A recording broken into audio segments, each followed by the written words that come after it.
The key point there very quickly that has come out is a point we discussed earlier off air to say he said there's going to be a Minister of Electricity and in due course I'll announce a new structure of government because it might not look like the portfolios we know today. Maybe streamlined. Hopefully to be streamlined and take away the confusion who is energy, who's electricity and stuff like that. And you maybe could make an argument for a specific electricity ministry because of the crisis we are in. But I'm hoping we're going to have to wait and see. But I'm hoping he's not going to bloat his cabinet. Remember, he promised to cut his cabinet down and in increase it by 35 deputy ministers. I'm going to streamline. Then he appointed more deputy ministers than Mandela, than Mbeki, than Zuma. The South African public will be furious if he doesn't trim things to a certain extent. We've got to wait and see. Hopefully this restructure will mean reduced ministries. It's got to. Aviwe, who have you got for us? Well, I've got the Minister of Trade and Industry, of course, just getting comment more so on the big news of the night. That is the national state of disaster. Eskom has already given a comment around that, saying that it has to study the government gazette first and its implication before it can actually give further comments, but mentioning that it will keep mum on the appointment of a Minister of Electricity in the presidency, saying that it doesn't deal really with policy. In fact, let me get someone that might have some preview in what's happening in Cabinet. Minister, thank you for joining us at ENCA. I'm sure Cabinet has probably discussed these changes. What are the conversations like in terms of the implementation of the national state of disaster and what it means for the people of South Africa? Well, first, good evening, and let me foreground it by saying that the cabinet discussion has been about the impact of these very severe load shedding on the economy and on ordinary people. And we have to be able to catalyze everyone in the state and ensure that we can also deal with the impact of load shedding on the most vulnerable in society. And that requires extraordinary measures. And so the discussion in Cabinet has been how to pull together all of that to be able to deal with a crisis that is impacting on the manufacturing sector, on mining, on South Africa's capacity to create jobs. And part of what we're seeking to do in the period ahead is ensure that energy is front and center in what we do. Many of the other programs of government will not have an impact if we can't get to the point where we reduce load shedding and eventually ensure that we have a sufficient energy supply to meet the needs of South Africans and of the economy. Okay, I'm hoping that will also bridge the inequality question. We'll get a conversation on that just now. I'm told that my colleague Gareth Edwards has the Minister Bheki Cele aside. Back to you in studio. Yeah, okay, Gareth, I understand you've got the Minister of Police with you. You indeed. Let's speak to him and get immediate reaction. Minister Bheki Cele joining us, of course, Minister of Police. And of course, you knew we have to talk about this. These are not the scenes that anyone who works in the security sector would want to see, what we saw in Parliament tonight. Well, indeed. The internal part of the Parliament belongs to the presiding officers, the Speaker and the Chair. But as the police, we have a constitution in the Republic of South Africa, Section 205, that instructs us exactly what to do. Is to prevent, is to protect, combat any criminality, protect all the inhabitants, enforce the law, and make sure that everybody is safe. There was a threat there of the head of state, thing that has never happened, that people they charge towards him where he's standing.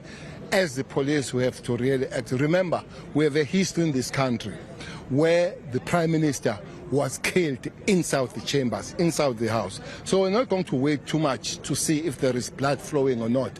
We had to act. It's unfortunate that it happened, but I'm very sure that is correct, and the police had no other way of responding. If they hadn't responded that way, that have been the declaration of duty from their side. Minister, I think I might have just enough time to squeeze in this last question with you before I move on.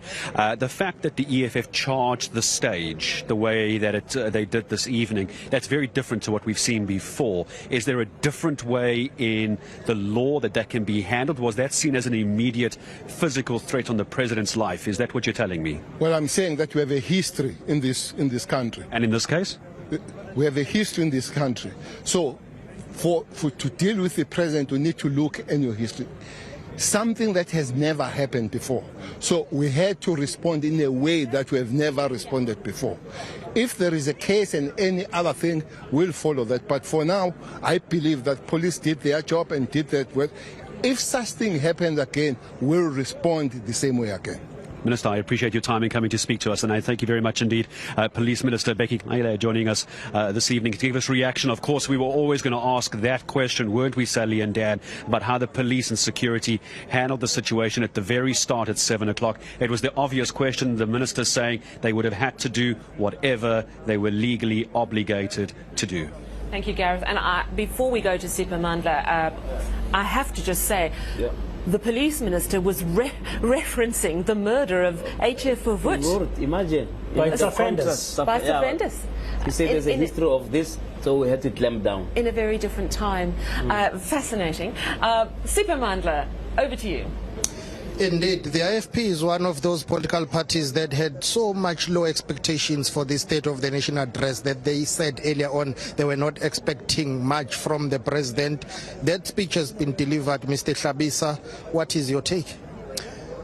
The IFP take of the SONA, it was a long-winded narrative around ESCOM, load shedding, making new promises, repeating previous promises, with no clear action, nor any policy. But what became good, the president passed a clear vote of no confidence to ministers Kwete Mantashe and Pravin Gordhan. We do not need a new ministry of electricity. We might end up with a ministry of potholes, a minister of pit toilets. The government must learn to fix problems, not expand and create new and unnecessary ministers. The country is on a financial problem. The IFP for all along have been calling for rationalization and consolidation of ministries. The government must maintain the Minerals and Energy Department, do away with public enterprise. It is not necessary. But we want to congratulate the president for heeding to the call of the IFP. It is the IFP that made a march to Department of Labor calling for the removal of the experience requirement at an entry level. Congratulations to our youth. The IFP has been their voice. Today, the president heeded the call. Unfortunately, we go back to our homes knowing very well there is no solution on load shedding. This is going to stay with us for quite longer.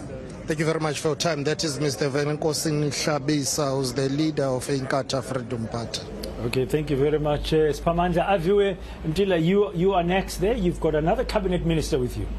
A cabinet minister that is very crucial, a minister in the presidency, Mondli Ngubela. Of course, that's after the announcement of another minister of electricity that will also be in the presidency. Maybe he can better explain how this is going to work. Minister, thank you for joining us at ENSA. I'm sure you've been part of those cabinet discussions ahead of the announcement of the national state of disaster. There's also now this new minister that will be in the presidency as well. Maybe explain for the benefit of our viewers how this will work.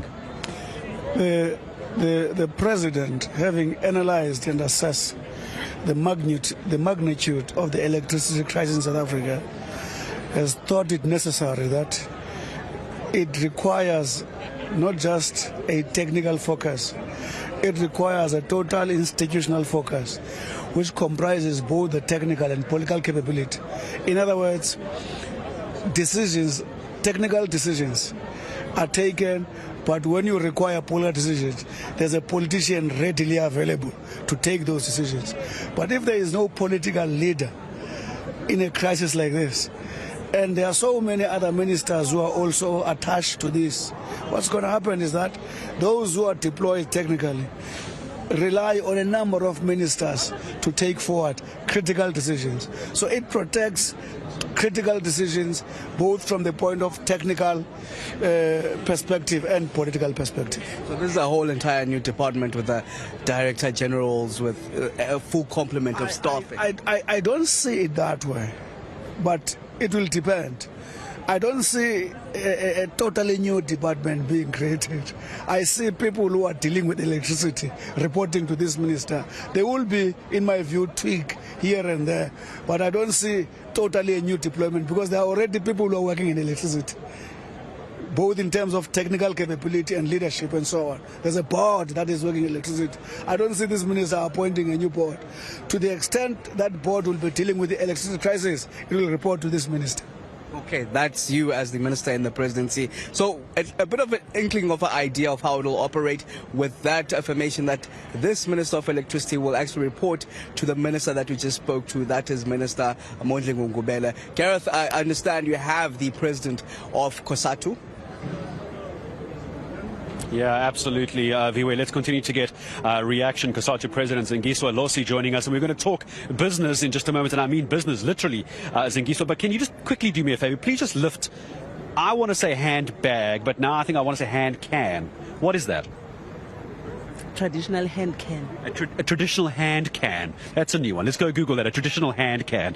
Now, speaking of business, I wasn't convinced that you were too happy with what the president said about unemployment and advancing the plight of workers. It sounded very much like last year's SONA. Look, it did sounded like the last year's SONA, but what we want to take from it, we think for us to be able to move forward as this country, we want to see the actions of addressing the crisis of electricity in this country. You can put as many digits in terms of numbers of the number of employment that you're going to create, but if we fail to address the crisis of energy, all those plans will fall flat. The investment summit that the president said it's coming again this year and expects about 2 trillion or even more, 3 trillion rand of investment. Well, who is going to invest in an economy that cannot really guarantee you enough energy? So what for us is going to be important is about the state of national disaster having been declared, the actions that must follow. We want to say to the president that we don't have 12 months, we don't have 24 months, we have 6 months to try and put this thing together. Because if we don't, then the crisis of unemployment is going to go high. The president also raised the issue that should give hope to small medium enterprises in terms of the bounce back scheme. But that bounce back scheme is not going to yield results if you are not able to tackle the issues of energy in our country. Jobs are at stake. Jobs that are supposed to be created are at stake. Businesses are about to close. Others have closed. Workers are being retrenched. And the cost of living is becoming expensive. So South Africa, we need to pull our heads together as a nation and really find real solutions. But we also want to say that tackling corruption is going to be key in declaring a state of national disaster. We don't want another Zondo commission in this country. We can't be spending money on commissions to investigate what we should have ensured that it does not take place from the onset. Zengiswa, and I appreciate you coming through and joining me this evening, giving us the view of workers and COSATU as well. COSATU President Zengiswa Losa joining us this evening to get reaction from the COSATU perspective. Siphamandla Goge, let's talk about some higher education, shall we? Indeed, absolutely, that is correct. I've got Dr. Blaine Zimande here. He's been mentioned quite a lot during the State of the Nation address by the President. Your takeaway from the speech, your portfolio, your department, science, technology, higher education has been widely mentioned. Are you happy with what has been announced by the President? A lot of takeaways, of course, for my departments. I'm very happy that the President paid quite some attention on skills issues, including the commitment to expand technical vocational education and training right from school level, which is something that is very important for us because we are not getting, youngsters from school with this kind of background such that they are able to fit into our TVET colleges and universities of technology. The President, we are very pleased that he acknowledged the fact that he gave us 10,000 graduates from TVET colleges that are unemployed, that we must find them work experience, which we did, almost 11,000, and then gave us the task to actually expand that now. That is actually something that is very important. Linked to that also is the commitment to increase the intake of artisans from 17,000 to 30,000 this financial year, so that we are able to provide the much needed mid-level skills in our country. Dr. Blade Zimanza, thank you very much for time. I've just spotted the Treasurer General of the ANC, Dr. Ramaphosa. A quick one. As the ANC, you resolved on the national state of disaster, but a new Ministry of Electricity is not something I heard the ANC discussing. Your takeaways from SONA? We are very encouraged that the President, first and foremost, described how a resilient nation we are, how much we have overcome many difficulties. And when he dealt with the issue of the energy crisis, he was decisive, shared the progress, but that progress needed to be fast-tracked. So we welcome a dedicated Ministry of Energy that will intervene, but the state of disaster will allow government to take extraordinary steps to cushion private sector, both big and small companies, but also to assist communities to fast-track the issue of solar on house tops and all that. But I think overall the speech also dealt with the issues of economy, supporting the youth and also women, amongst others. Thank you very much for your time. That is Dr. Ramaphosa, who is the Treasurer General of the governing African National Congress. Aviwe Mtila, over to you, my brother. Well, a lot of South Africans still confused as how this national state of disaster will actually operate and work, especially when it comes to our load shedding works. And of course, the announcement of that Minister of Electricity that will be in the presidency. Maybe the best suited person to communicate this is the Minister in Communications and Digital Technologies. Minister Jabeni, thank you for joining us at ENCA. I'm sure you were part of those cabinet discussions that looked at how this will operate. Maybe give us more details on the implementation and what this national state of disaster will mean for the ordinary South African on the ground. Thank you. Why the national state of disaster is not about load shedding, it's the impact and the consequences. Load shedding is affecting that we do not have water. In my sector, load shedding is affecting that you do not have telecommunications. People are being killed because they can't call the police. Women cannot reach the hospital to give birth. People cannot access health care just because they cannot call for an ambulance at particular times. So it allows us the space to make regulations to protect those establishments, but to also allow the sectors, the various sectors. For instance, there's a discussion which the Minister of Water Affairs will have to deal with to say, given that the load shedding takes place and we cannot pump enough water to the water reservoirs leading to water shedding, what do we do to protect water supply? Because by default we are having water shedding, which is causing another problem. And malaria, there's an outbreak of malaria because of that result. And so those are the things that we are looking at. Majority of people, because of load shedding, they are losing their jobs because small businesses cannot afford to have solar generators because they are very expensive now. So the Minister of Finance will be able to come in and say, how do we then support and subsidize small businesses to have access to renewable energies, whether it's solar or wind, whatever, packages that become available. So that's how it's going to work. It's not like the previous state of disaster during the COVID-19 where we had to restrict movement of people, where we had to restrict you're drinking alcohol and partying and getting together. No, it's dealing with the consequences and mitigating the negative impacts in your life, but not restricting your life. Of course, I like the restrictions to be imposed on the towers, on the telecommunications and broadcasting towers, where people are stealing our batteries and therefore contributing to worsening the disruption in the telecommunications or communications or connectivity sector of the country.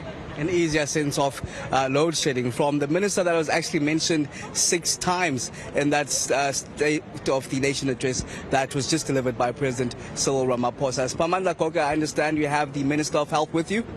Absolutely, indeed, that is correct. At some point, health and education were ANC's apex priorities. Dr. Joe Patla joins me here. Thank you very much for your time, your reaction, your takeaways from the speech. Health remains one of those priorities, even though the energy crisis has overtaken, but there are still health challenges. Well, the very energy crisis, it's also a major impact on our services. So we are indeed very pleased that the President has put a very sharp focus on dealing with this matter. Because, when there is no reliable electricity supply to health facilities, it's got multiple impact on the quality of services. It affects our ability to, provide various services. It affects our equipment. Some of these very expensive equipment, X-ray machines, scanners, diagnostic machines, some of them imported, and whenever there's upwards and downwards, you hear that such a very important equipment is down.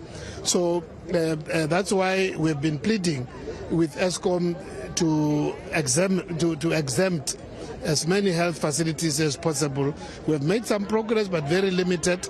So we believe that also with the declaration of the state of disaster, we will be able to fast-track getting more health facilities exempted from load shedding, and also shortening the time whenever there is load shedding for those which are not exempted, and ultimately doing away with it. So we hope to benefit a lot in terms of improving our quality. Very briefly, do you have an update for us regarding cases of cholera that have been reported in Gauteng in particular?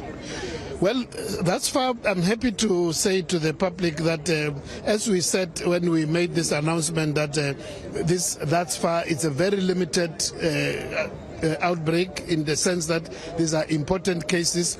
The contact tracing has helped and is still confined to those who are closely related to those who had traveled. So there's still no threat to the public at this stage. Thank you very much for your time. That is Health Minister Dr. Joe Phaahla. Let me take it to you, Gareth Edwards, my brother. Well, as the moon continues to rise here over City Hall as well, the ministers and MPs still continuing to give reaction. Brett Herron from the Good Party joining us. Evening, Brett. Thanks for your time. So within 2-3 sentences, we've ended up with a state of disaster, and we've ended up apparently with the Minister of Electricity. Well, the state of disaster is really about appearances. It gives the appearance of urgency, but I don't think it really achieves anything that cannot be achieved with the existing legislation. And I hope that it's not a distraction from the work that needs to be done in ending load shedding and planning for our medium-term transition to renewables. So I think the state of disaster is unnecessary and unfortunate that it became part of the package. But I think what is good about the electricity part of the President's speech tonight is that he announced a plan in July last year. We're sticking to that plan, as difficult as it is. The most important thing now is just to implement it. Unfortunately, he didn't deal with the slippage that's already crept in since July last year. He announced 5,200 megawatts of renewables would be procured in bid window 6, but we only procured 820 megawatts, and there's no explanation for that. So maybe a Minister of Electricity focused entirely on what the National Energy Crisis Committee is working on will help us to deliver, and rather than have these slippages.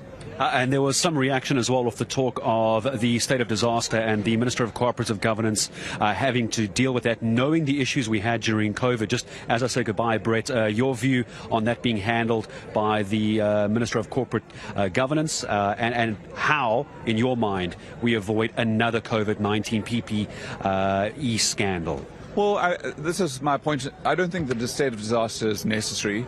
Those who called for a state of disaster seem to be unaware that the designated minister in terms of the Act is the Minister of Cooperative Governance and Traditional Affairs, and so it is her job to regulate the disaster and to lead the national command centre that the Disaster Management Act requires. So those who called for it didn't think the thing through, but now we have a Minister of COGTA involved, Minister of Electricity, Minister of Public Enterprises, and the Minister of Mineral Resources and Energy, all involved in trying to solve this problem. And I really hope that if in this Minister of Electricity we have a strong leader who can pull this team together. And we were hearing not too long ago, as I say goodbye to you, Brett, and thank you, that we were going to have a downscaling of the cabinet, but here we are adding one more minister. But I appreciate your time in joining us this evening. Brett Herron from the Good Party. I think my team telling us that we're going to be going back to Minister Ebrahim Patel, and I think it's going to be with Siphamandla Goge. If not, I think it's going to be Minister with me. I beg your pardon, Minister. I thought we were maybe going to Siphamandla. Welcome back to ENC. And I know I didn't get a chance to talk to you. You spoke to Aviwe, Minister Patel, and I would like to get your sense. Was there there enough detail when we talk about unions, SATWU, for example, South African Trade Workers Union and Textile Workers Union? Was there enough emphasis on that? Yes, electricity to stabilize those jobs and that economy, but is that enough, Minister? So energy and electricity is not sufficient, but it's an absolutely necessary thing for all the other things that we do, for the work that we do in trading with the rest of the African continent and indeed with the world, in job creation, in rebuilding our industries. All of them need energy. And so the focus on electricity was responding to the reality that many of our other measures are going to be underperforming unless we can crack the energy challenge. And so I think in that sense the President has said this is front and center, and if we can crack this, if we can make significant progress on this, then we will do many other things too, but all of them will benefit from this. So if I take the trade storyline, we've been working in the last 12 months in knitting together an African continental free trade area. We've reached agreement now on a number of areas, and what's required now is for South Africa and 4 other countries that are part of the Southern African Customs Union, that's Namibia, Botswana, Lesotho and Eswatini, together with South Africa, to put together a formal offer. So I've met with my colleagues, and on Saturday we'll be meeting in Gaborone to finalize an offer that we hope we'd be able to put to the Secretariat. For workers too, we have the President announced that 400,000 workers are shareholders in the companies that they work for. That's a big step forward in building a more equal society and ensuring that black economic empowerment is not for the favored few, that it's for large numbers of ordinary South Africans.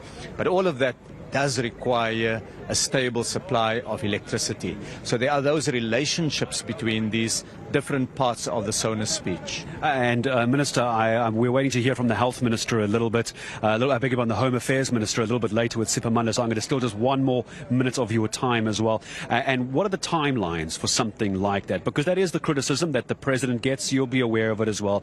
Lots of plans, lots of talks, lots of cabinet lekgotlas, but South Africans want timelines. Everything you just told me now, you're going to Gaborone in the next few days. When does this come to fruition? Workers want to know when, Minister.